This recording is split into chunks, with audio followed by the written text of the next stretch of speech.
I'm John Hanna with CDTV.net, and we have Seth Lederman, the CEO of Tonix Pharmaceuticals, joining us. Thank you for joining us, sir. Thank you very much for inviting me to your program. Oh, no problem. Now, tell us about Tonix Pharmaceuticals. Tonix is a specialty pharmaceuticals company, and we are focused on developing new therapies for conditions that affect the brain.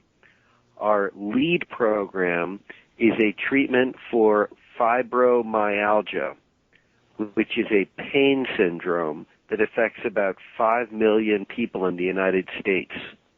Fibromyalgia has 3 approved drugs, but many patients are not satisfied with the existing therapies. Fibromyalgia is a challenging disorder because it's chronic, and the patients are frustrated because it continues to get worse in many cases without relief from the existing products. So most people think of our company as a company developing an innovative product for fibromyalgia, but we do have other programs that we often don't have the opportunity to talk about. Okay, well, like what, for example? Our second program is a treatment for post-traumatic stress disorder that is very commonly known by its acronym PTSD. And post-traumatic stress disorder is also a disorder of the brain. It's usually called an anxiety disorder, and it's common in people that have had traumatic experiences in combat. For example, a recent article reported that about 7.5% of the troops, the American troops coming back from Afghanistan and Iraq, suffer from PTSD. Okay, so these 2 products that you have on your pipeline right now, what are the stages now of these 2 products, of the 2 drugs? Well, traditionally people talk about drug development as phase 1, phase 2, and phase 3.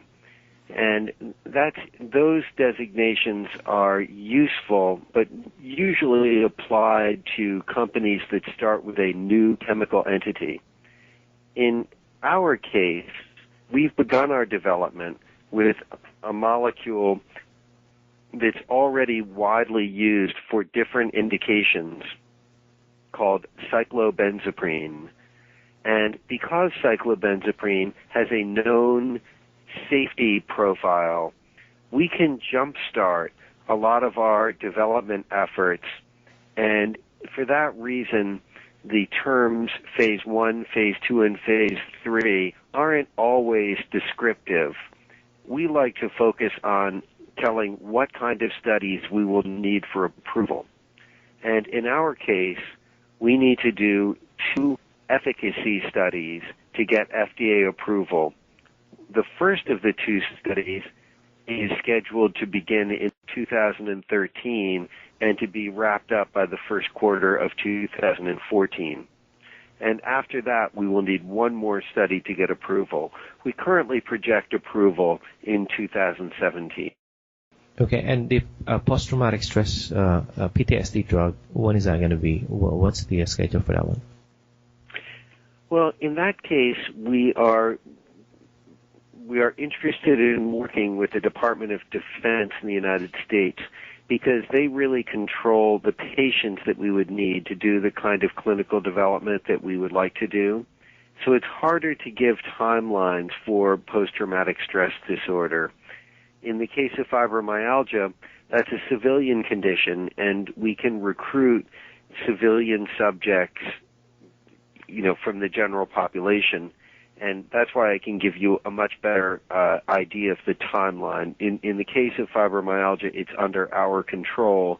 And in the case of post-traumatic stress disorder, we really depend on the interest of the Department of Defense to provide us with the appropriate patients. Okay, and is that where do you see that going along? Is that going to happen within the next 5 years or 10 years? Because like you said, you're still depending on the Department of Defense for that one, right? For the Yes, PTSD. I think that because of the great interest in it, I mean, it's a very large number of soldiers are coming back with this problem. I think that there's a lot of attention on finding new treatments. So I would expect that it would be within the next 5 years. It's just hard for me to commit to a timeline until we get, real buy-in from the Department of Defense.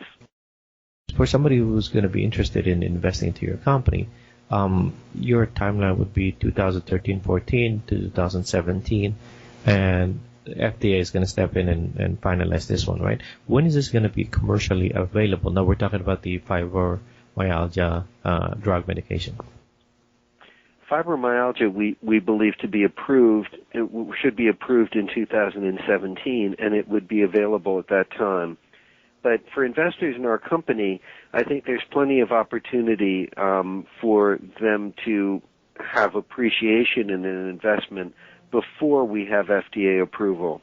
We are a public company. We trade under the ticker TNXP, and when we have positive news on our drug development efforts, we expect that our stock will appreciate.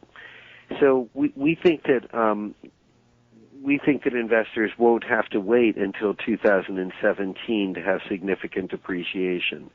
Some of the things that we think will drive an increase in the value of our stock will be when we have, for example, announced further details of our drug development program, for example, manufacturing details, some of our technology. Other things are when we have successfully enrolled the subjects in our first efficacy study, and then obviously when we conclude our first efficacy study in the first quarter of 2014. Even though the drug won't be approved, I think that then the data would be pretty evident to the market, and there should be appreciation in the value of our stock based on the quality of our data and the outcomes. Now, are you looking to partner with the giants in the drug industry? Absolutely. These days, I think that working with a major pharmaceutical company is essential to have the drug, our product, get into the hands of as many physicians as possible and to reach all the patients that might benefit from it. So I think that to do anything less than to work with a big pharmaceutical company might really limit the impact of the improvement that we hope to have on patients with fibromyalgia.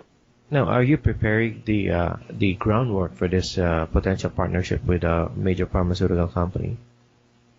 The pharmaceutical companies are very data-driven, and they have really spectacular capabilities in evaluating opportunities from external companies like ours. You may have read, it's been widely reported, that the major pharmaceutical companies have recognized that their strengths really lie in the marketing and distribution of pharmaceuticals more than the innovative creation of new products. So increasingly, the big pharmaceutical companies are turning to drug development companies like ours to find their next generation of products. So we think that with data in hand from our first phase 3 study, that would really be the optimal time for our investors to be rewarded, and also for us to share the risk with a pharmaceutical company. They're also in the business of funding, the second phase 3 study. So that would probably be the best time to go. And when you say, are we laying the groundwork? Yes. I mean, the groundwork for this kind of a partnership transaction is really creating the best quality clinical data from designing our study in a high-quality way. Any last words that you want to give to the investment community with regards to your company? Yes, we think that the most important thing about what we're doing is that we're bringing products that are high medical value to patients.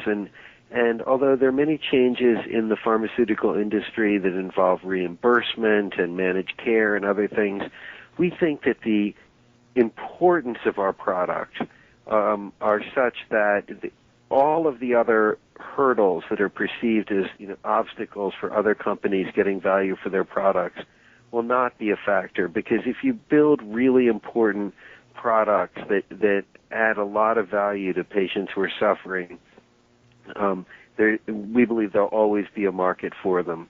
And that's why our core values are to really focus on what's medically important and think about the patient first and to do top quality science. And we think that those kinds of efforts will always be rewarded.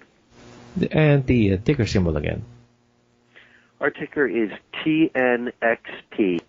Okay, great. And there you go. That's Seth Letterman, CEO of Tonix Pharmaceuticals. And I'm John Hanna for CDTV.net.